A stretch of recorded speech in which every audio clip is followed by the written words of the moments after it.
بسم اللہ الرحمن الرحیم۔ السلام علیکم۔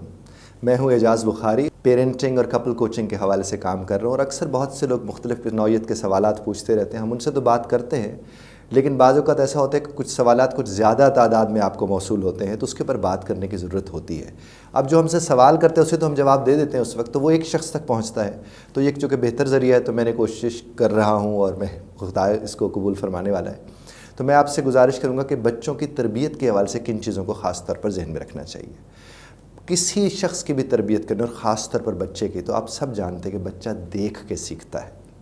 تو جس نے دیکھ کے سیکھنا ہو، اس کے ارد گرد والوں کو کام ایسے کرنے چاہیے کہ وہ اس سے سیکھتا چلا جائے۔ پہلا کام تو یہ ہے کہ آپ اس کے ارد گرد ماحول ایسا کریٹ کریں۔ آپ دیکھیں، مثال کے طور پر اگر آپ اپنے کمرے میں اپنے بستر کو چھوڑتے اپنا بستر سیدھا کر لیتے ہیں، تو آپ کو اپنے بچوں کو کہنا نہیں پڑے گا کہ بستر سیدھا کرو بیٹا۔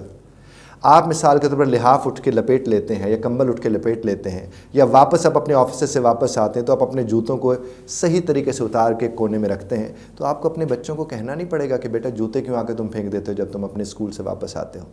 آپ اگر اپنے بیگ کو جس جگہ رکھتے ہیں وہیں سے اٹھا کر پھر وہیں آ کے واپس رکھتے ہیں، تو آپ کو اپنے بچوں کو کبھی یہ نہیں کہنا پڑے گا کہ بیٹا تمہارا بیگ وہاں پڑا تھا، نوٹ بکس وہاں پڑی تھی، وہ سب۔ تو اس کا مطلب کیا ہے کہ بچہ دیکھ کے سیکھتا ہے۔ تو جو دیکھ کے سیکھتا ہے تو پھر اس کے اندر جو کچھ بھی ہو رہا ہوگا ظاہر ہے وہی سیکھے گا۔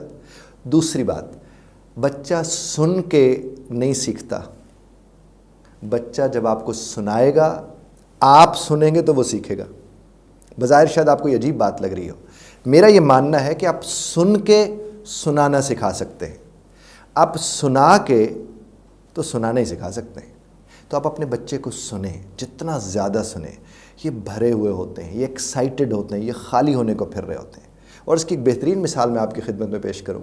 آپ کبھی واپسی پر جب بچہ اسکول سے فارغ ہوتا ہے، آپ اسے لینے چلے جائیے، اور جب وہ واپس آئے تو صرف آپ اس کے ساتھ اچھی طرح سے یہ پوچھ رہے ہیں کہ کیسا ہے میرا بچہ، کیسا رہا آج کا دن، کچھ تو جو کچھ ہوا ہے مجھ سے ذرا شیئر کرو۔ وہ پھر جب آپ کے ساتھ ایکسائٹمنٹ کے ساتھ شیئر کرے تو آپ اسی ایکسائٹمنٹ سے اسے سنیں۔ آپ کو اندازہ ہوگا کہ بچہ کتنا خوش ہو رہا ہے اور آپ کے ساتھ اٹیچ ہو رہا ہے۔ پھر وہ کہے گا کہ چونکہ مجھے سنا جا رہا ہے تو اب مجھے سننا بھی چاہیے۔ اور اگر آپ اسے سن نہیں رہے اور اسے بار بار یہ کہتے رہیں گے تو نہیں سندا، تم نہیں سنتے، تو اس کا نتیجہ کیا نکلے گا؟ وہ اریٹیٹ ہوگا۔ اور ہم کیا کرتے ہیں؟ اپنے بچے کو پکا دیتے ہیں، ایک ہی بات کو مختلف طریقوں سے بار بار کہہ کے۔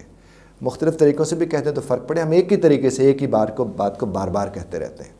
تو دوسرا تو صاحب سنیے اسے۔ اور تیسری بات میں آپ سے عرض کروں گا کہ صرف سننے کی حد تک نہیں، بولنے کی حد تک نہیں، بلکہ ایک کام اور بھی آپ اپنے بچے کے ساتھ کر سکتے ہیں، اور وہ یہ ہے کہ اس کی دلچسپی میں دلچسپی لینا شروع کریں۔ جب آپ بچے کی دلچسپی میں دلچسپی لینا شروع کریں گے تو اس کا نتیجہ کیا نکلے گا؟ اس کا نتیجہ یہ نکلے گا کہ وہ آپ کے ساتھ اٹیچ ہوگا۔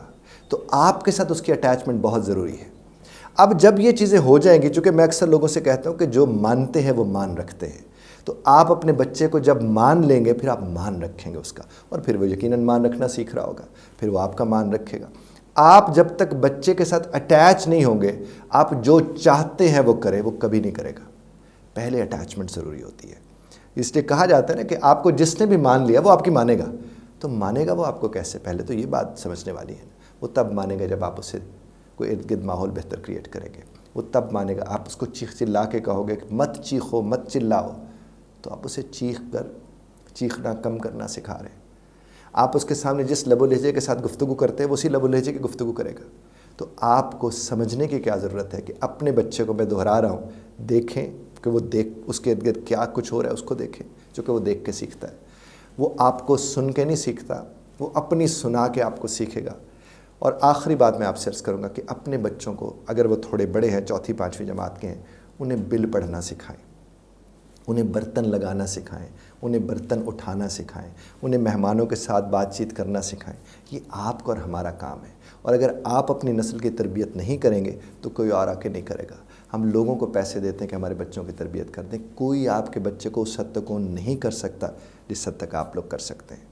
خدا آپ کو اور ہمیں سمجھنے اور سمجھانے کی توفیق عطا فرمائے۔ دھیان سے سننے پر میں شکر گزار ہوں۔ ہاں، اختلاف رائے کا حق آپ ضرور رکھتے ہیں، بذرا طرز اختلاف رائے کا خیال رکھیے گا۔